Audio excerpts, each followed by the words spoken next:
may mga iba na nababasa ko doon sa mga comment, ang sabi nila, ayaw ko dyan sa Canada kasi puro trabaho lang dyan sa Canada eh. Ano pong gagawin natin dito? Matutulog po tayo, magpapahinga po tayo. Hindi po, di ba? Kaya po tayo nagpunta dito sa Canada is for us to have a better future. At paano po kayo magkakaroon ng better future kung hindi po tayo gagalaw? Hindi po tayo magtatrabaho. Hindi po tayo mag-iipon. Marami dito na may sakit sa katam. Ano yung sakit sa katam? Katamaran. Pinoy ako!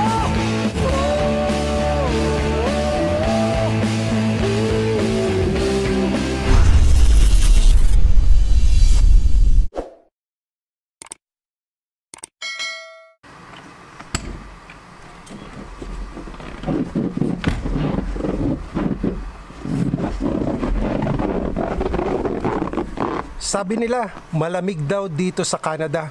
Wala pong katotohanan yung pinagsasabi nila kasi hindi po malamig dito sa Canada, kundi sobrang lamig. Lalo na po dito sa Alberta kung saan naroroon ako. And this is just the start of the cold winter season. Kung ma-share ko lang po sa inyo ang weather forecast ngayong araw na ito, it's minus 22, hindi pa po kasama dyan yung wind chill na tinatawag. With the wind chill, it is already, nasa na ba? Nasa at least minus 30 something. And simula pa nga lang ito ng taglamig kasi it's gonna get worse.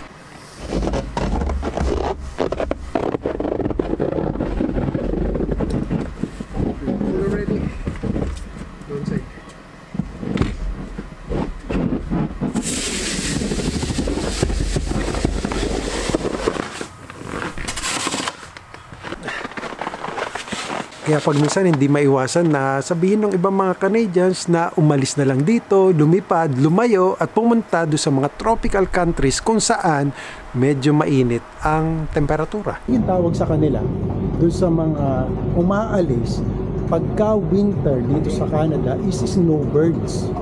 It's plus 24. Hindi ko alam ngayon sa Edmonton kung ano yung weather. Ganda dito.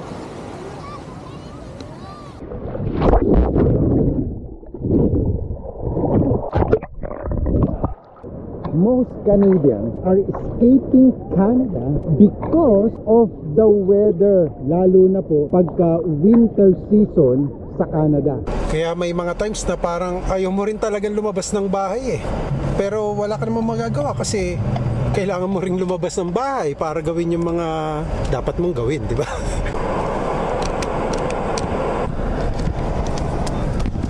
Like pag minsan paglabas mo ng trabaho, gusto mo na lang magpahinga pero kailangan mo pa rin lumabas kasi kailangan mo naman mag-grocery.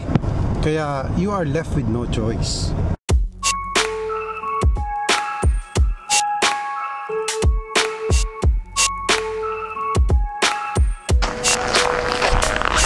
At alam nyo, pagka ganitong mga panahon ay mabilis lumubog yung araw.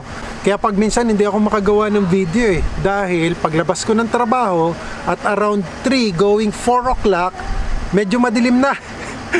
Kaya hindi po ako makagawa ng video. At kaya yung ibang mga workers dito ay merong sakit na tinatawag na katam. Marami dito na may sakit sa katam. Ano yung sakit sa katam? Katamaran.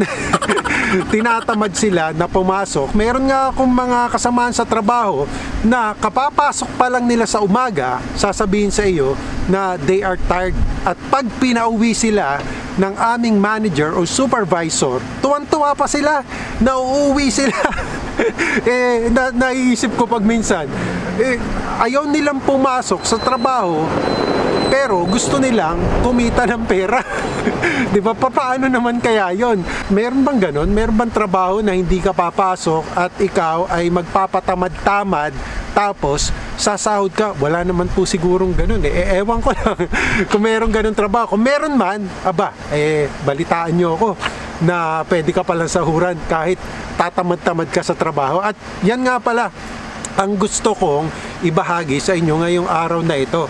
Kasi kaya nga po, that's the reason why we are here, Filipinos in Canada, Kasi kailangan nila ng mga workers na katulad natin dahil alam naman po ng mga Canadians na ang mga Filipino ay masisipag.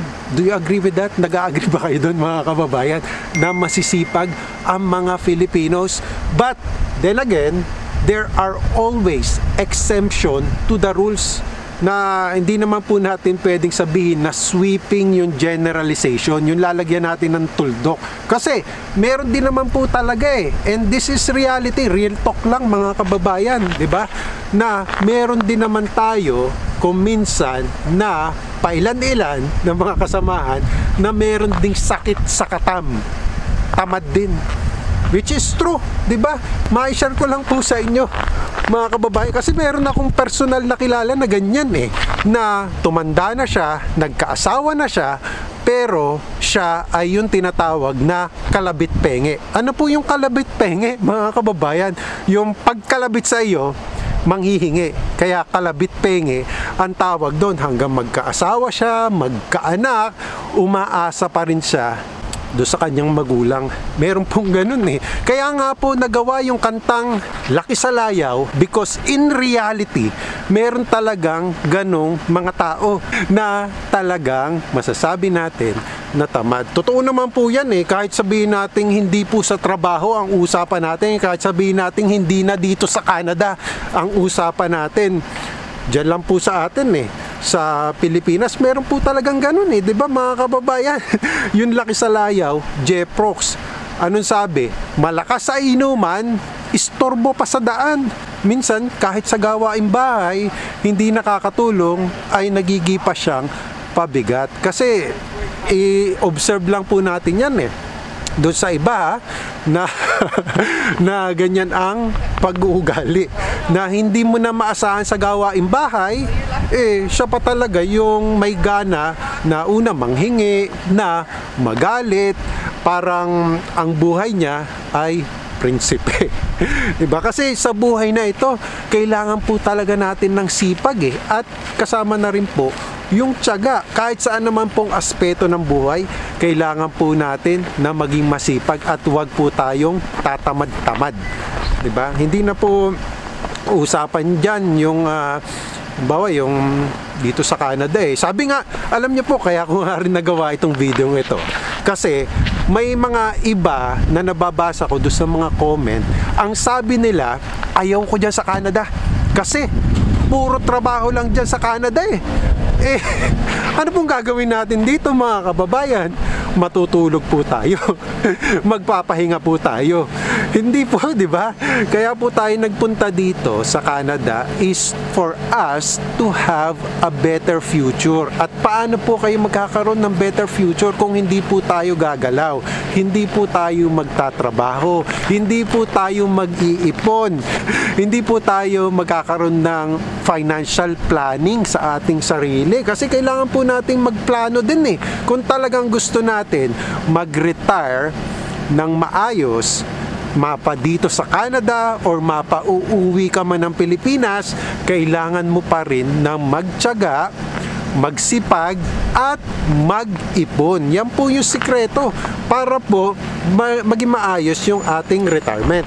Alam nyo po mga kababayan, ito nga natatawa ako na napapanood ko pag minsan sa TikTok, sa FB Reels, at nga pala meron din po akong account sa TikTok at saka sa FB.